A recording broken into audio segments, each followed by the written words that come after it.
I love the idea of really taking, giving yourself as an organization and your volunteers some permission to really develop some common outcomes and indicators. So do you do that across the three pillars? We've done that within the house of a pillar. So we've done that in the education area, in the health area. Our income area is really basic needs, which is what I'm the director of. It includes jobs and safety net programs and those kinds of things. But we're really so that's my question. Are you doing it across your pillar areas? Are you doing it within a pillar area that you're developing common outcomes and indicators? Well, that's certainly more than an excellent question, because I think we're all throughout United Ways are finding that even information coming down from United Worldwide, when you get into the mobilization groups and everything that's occurring, we get a lot of discrete information relating to pillars, but our work here realizes constantly that a lot of the stuff we do integrates more than one pillar. So yes, the indicators have somewhat come from within pillars. However, not everything. There are other things going on, and one of the things that's going on quite recently is just a change of philosophy to really stop thinking about just funding programs, to really funding programs and assets for what we call high-need communities, and that these communities need to build assets both in education, income, and health.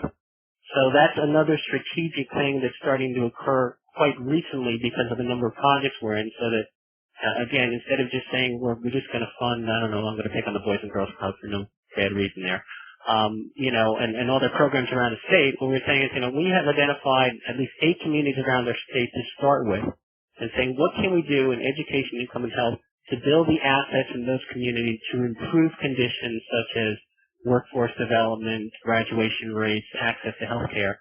And that could involve one of two things, either selecting partners that already receive funding in those areas and focus the funding to build those assets, and or to create new initiatives. So I think that, yes, the need to create that integration is absolutely there, and it's kind of a parallel effort. But okay, great. Yeah. So you're doing it kind of place-based, if you will. Place-based integration. Okay. Yeah. I mean, for me, the other side of that is it's nice to do that, but you also have an infrastructure in the community, and right. And you don't want to destroy that. And like many of you, we're always debating what do we do with the crisis alleviation stuff, which is not an insignificant amount of funding. Right. But it's very you all know it's very output oriented, it's not very outcome oriented. But I've even suggested lately, what can we do to have the value added? It's nice that we, gave them the immediate assistance for shelter, but have we gotten them into a plan that could increase their financial stability or whatever, Right. Thank you. Okay, Shawn, we've got one question that was chatted in from Elizabeth at the United Way of Western Connecticut in Danbury, and she's asking if you would mind giving some examples of some of your outcomes. Yes, I could, and I was trying to think if there's a way that I could actually, I don't know why I didn't have them in there, the way I can actually send those out to everybody if I gave them to you. Is that? Yes, actually, yes, Shawn, you can send them to me, and I would be happy to send them out to the group. Right, but just to do some quick stuff, as you can imagine, I mean, the outcomes themselves, when you finally get to them, it's adding to need on the indicators. But for example, say we had some senior programs that came together, and so besides having the outcome, I gave a little label to each one. So this one had to do with aging in place, increasing the number of seniors who are able to remain healthy, independent, and self-sufficient, and safe in their communities, living in their own homes or with family. So again, we ask ourselves, is there some specificity? Yes. Can I measure that? Yes. I haven't indicated the measure there. But once I identify the indicators to go along with that, I can say what organizations contribute to that aging in place outcome. That's really nice of you, Shawn, and Elizabeth said that would be great. Okay. Okay, does anybody else have a question? Yeah, I do. Shawn? Regina Walker in Memphis. I'm sorry? Regina? Regina Walker in Memphis. Oh, okay. Senior Vice President for Community Engagement and Alignment.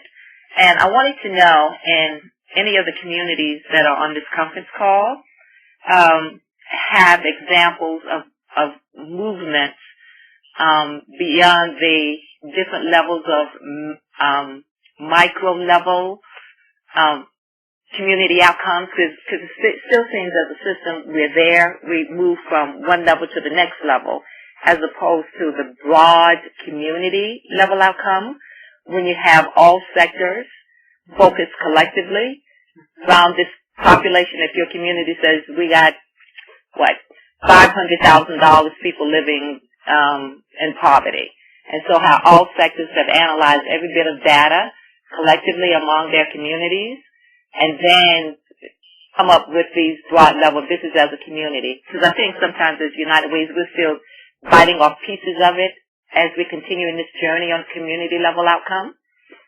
It's micro level 1, micro level 2, micro level 3, and then eventually we'll get to as a community macro level community outcome. So have you all heard of anything like that going on in communities? Because we are dealing with it with those people that we have, those institutions where we do have relationships with.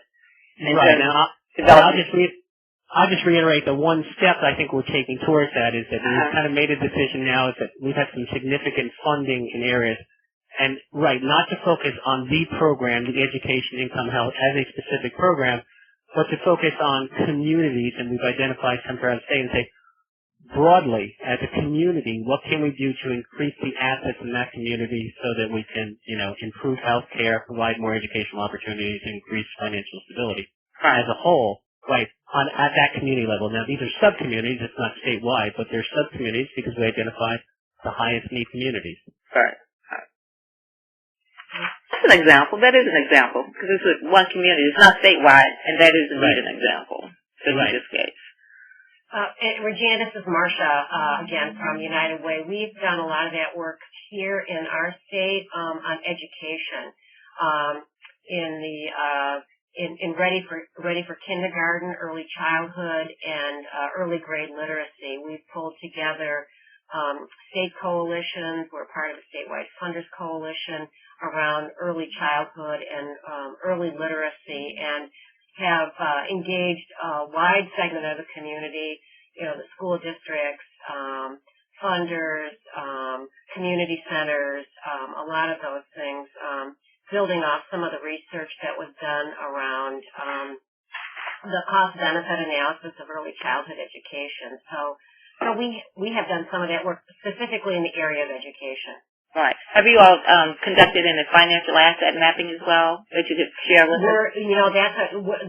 That's work that we're starting to do pretty seriously, working with the regional representative for the asset building coalitions, putting together an asset building coalition here in the state, and as we started reaching out, working with the two major cities, Minneapolis and St. Paul, and plan to continue that conversation. So and these would this include all the investments that are coming into your community for issues? Yes, that's part of it. Absolutely. What are the governmental funds from the feds, from the state, from the counties, from philanthropy. Okay, great. If you're using a particular platform, if you could share that as well on how you track that, it would be helpful, very helpful. Thank you. You're welcome.